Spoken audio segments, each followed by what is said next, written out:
idol. Unti-untiin lang natin at baka tayo magpwersa. Galing lang natin sa sakit. Ito, naayos na yan mga idol.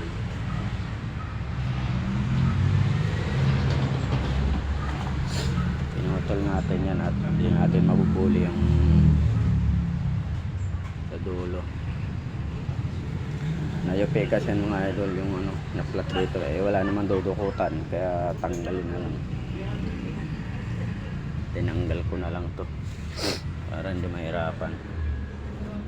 Tapos dadyakan natin. Ayan, unti-unti na siyang lumabas. Kasi ito mga idol, yung sa dashboard tornilyo nakasampa dito.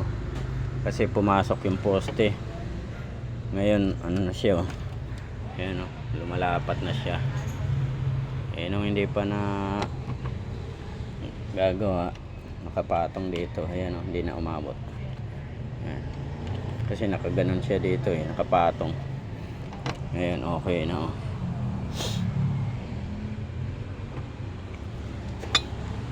Waiting na lang tayo sa pyesa.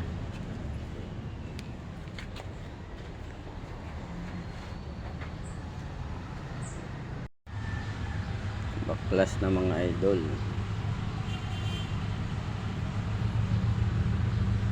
Pinuto lang natin yan dyan